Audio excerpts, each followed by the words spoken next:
एक न्यूमेरिकल है फिजिक्स का, व्हीटस्टोन ब्रिज का, कि calculate the value of x then find the current in the given network. ठीक है, इस क्वेश्चन में सबसे पहले तो आप देखिए कि ये जो डायग्राम है इसमें इनकी नेमिंग कर लेते हैं। इसको मैं बोल देता हूँ पी, ये क्यू, ये आर और ये एस। ठीक है, अब जो पी है इधर, तो सीरीज कॉम्बिनेशन में जब रेजिस्टेंस होते हैं तो डायरेक्ट एडिशन हो जाती है, तो 7 + 5 हो गया 12। ओके, अब जो क्यू है वो पैरेलल कॉम्बिनेशन में है दो रेजिस्टेंस, तो 1/क्यू करके लिखेंगे आप इसको 1/3 + 1/6। जब पैरेलल कॉम्बिनेशन में रेजिस्टेंसेस हो तो 1 करके इसका एलसीएम, अगर आपको एलसीएम में दिक्कत है तो 3 × 6 कर दीजिए, कोई दिक्कत नहीं। 3 × 6 और ऊपर न्यूमरेटर में आ जाए 6 + 3, तो ये हो गया 9/18, दैट इज 1/2। और क्योंकि ये 1/क्यू था इसलिए हम इसको रेसिप्रोकल करेंगे तो क्यू हो जाएगा 2/1, यानी कि क्यू की वैल्यू आ गई 2 ओम। थर्ड वन आर को भी ऐसे देखिए, तो आर जो 1/r होगा तो ये 1/9 + 1/18। अब 9 × 18 एज इट लिख दें तो ऊपर हो जाएगा 18 + 9, यानी कि 27/9 × 18। तो 9 × 3 27, 3 × 6 18, तो 1/6 आ गया। और यहाँ से आर की वैल्यू आ गई 6 ओम। जिनको एलसीएम आता है वो एलसीएम के मेथड से, जैसे 9 और 18 का एलसीएम 18 ही होगा, 3 और 6 का 6 होगा, वो कर सकते हैं। ठीक है, लेकिन कुछ बच्चों को एलसीएम में भी दिक्कत आ जाती है, इसलिए इसको इसी तरह से किया जा सकता है। उसके बाद एक और जो इसमें थर्ड पार्ट है, फोर्थ पार्ट सॉरी, वो एस है। और एस में एक अननोन रेजिस्टेंस है, इसलिए x + 5 ओम ऐसे करके लिख दिया मैंने। ठीक है, अब इन वैल्यूज को आप देखिए, इसमें आपके पास P12 आ गया, Q2 आ गया, R की वैल्यू आ गई और S की वैल्यू। तो according to balance Wheatstone bridge P/Q R/S के इक्वल होता है। तो इस कंसेप्ट को अगर यहाँ पे अप्लाई कर देंगे, ठीक है, तो P की वैल्यू हमारे पास है 12, Q की वैल्यू हमारे पास है 2, R की वैल्यू 6 और S की वैल्यू x + 5। तो 2 से 12 कैंसिल हो गया। अब यहाँ से ये आ गया 6/1 = 6/x + 5। वैसे तो 6 से 6 कैंसिल हो सकता है, लेकिन जिनको कैलकुलेशन में दिक्कत है वो क्रॉस मल्टीप्लाई करिए। तो 6 × x + 5 = 6 × 1,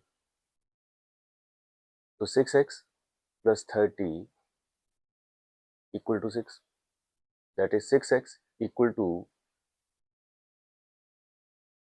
6 - 30।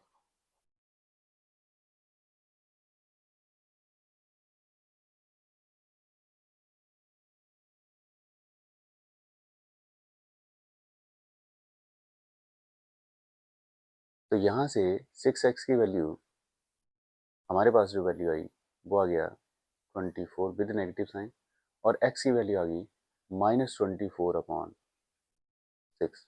इसका मतलब है x आ गया -4, और x की वैल्यू अगर -4 आई तो देयरफॉर s = x + 5, यानी कि -4 + 5, तो यहाँ से आ गया 1 ओम। तो ये आ गया s। तो s की वैल्यू हमारे पास 1 ओम आ गई।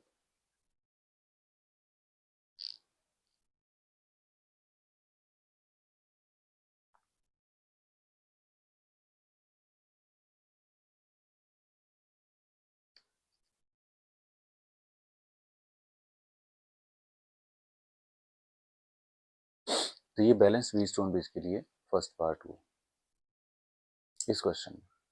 ठीक है जी,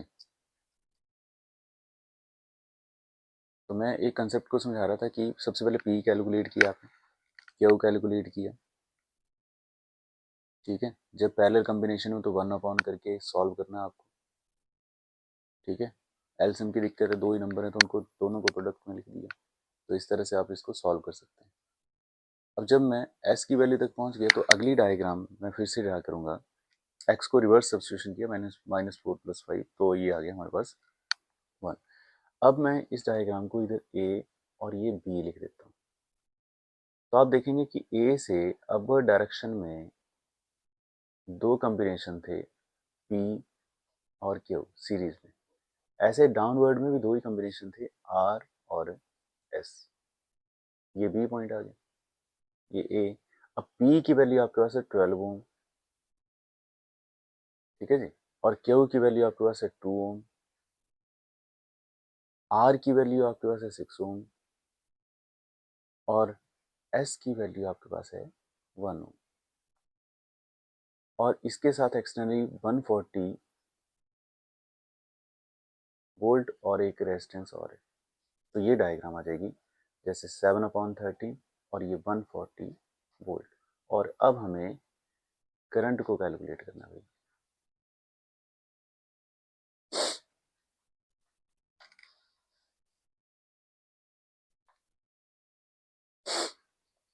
अब आप इस डायग्राम को देखिए,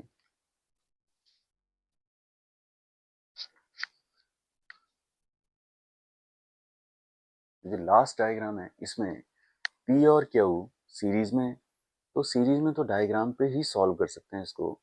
तो ए पॉइंट लिखूंगा, और ये 12 और 2 हो गया 14 ओम। सीरीज में तो डायरेक्ट एडिशन हो जाएगी, ऐसे 6 और 1 हो गया 7 ओम, बी पॉइंट आ गया। उसके साथ 140 वोल्ट और एक रेजिस्टेंस 7/13,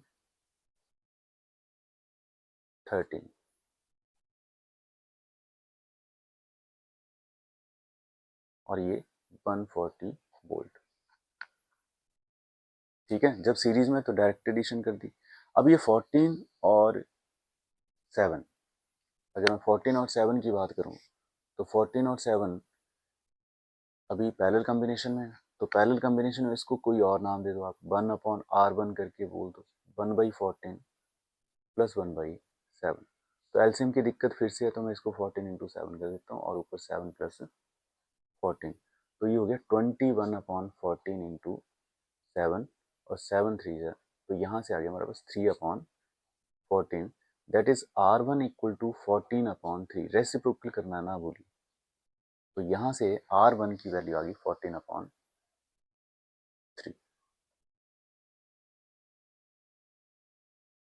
ठीक है, अब नेक्स्ट स्टेप में फिर से डायग्राम ड्रा करते हैं।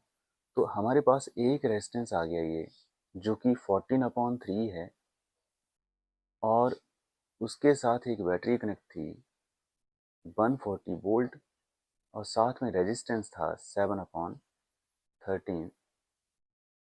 और अब हमें करंट को कैलकुलेट करना,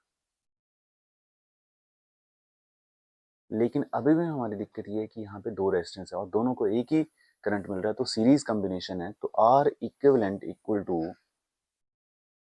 डायरेक्ट एडिशन होगी 14/3 प्लस 7/13, और इसका जो एलसीएम है इसको हमने लिख दिया 3 इंटू 13। तो यहाँ पर 13 इंटू 14 हो गया, प्लस 7 इंटू 3। देखो क्रॉस करना आपने, जैसे 3 इंटू 13 लिखा, तो 13 इंटू 14 और 3 इंटू 7, तो 14 मल्टीप्लाई 13।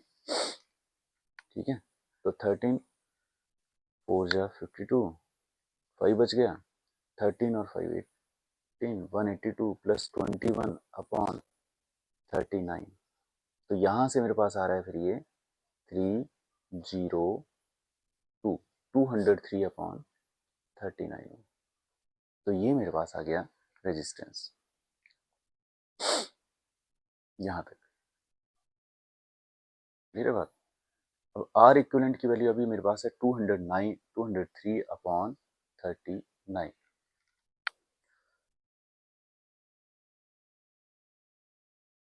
नेक्स्ट स्टेप में, अब जो नेक्स्ट डायग्राम आपके पास आ गई, उसमें तो एक ही रेजिस्टेंस हो गया और 140 वोल्ट। इसका मतलब वोल्टेज अगर 140 है, आर इक्विवेलेंट की वैल्यू आपका 203/39 है। ठीक है, तो आप ओम्स लॉ अप्लाई कर सकते हैं कि V equal to I R, और यहाँ से I की वैल्यू आ जाएगी V/R इक्विवेलेंट।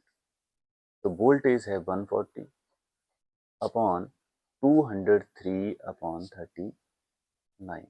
इसका मतलब है करंट की वैल्यू आपके पास आ जाएगी I equal to 140 multiply 39/203 ampere, जिसको कि आप सॉल्व कर सकते हैं और डेसिमल तक ले जा सकते हैं। ठीक है, तो यहाँ से फिर आपके पास आंसर आ जाता है जैसे भी आप इसको सॉल्व करें।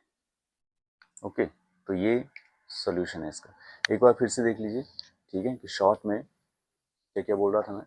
ये सबसे पहले तो इस तरह का क्वेश्चन अगर एग्जाम में पूछा जाता है तो सीरीज कॉम्बिनेशन में रेजिस्टेंस को डायरेक्ट एडिशन करनी है, पैरेलल में तो 1 अपॉन करके। लेकिन 1 अपॉन करके जब भी करो तो लास्ट में ये भी ध्यान रखो कि 1 अपॉन क्यू की वैल्यू आ रही, तो क्यू जो है वो 1/2 का रेसिप्रोकल लेंगे 2 हो जाएगा।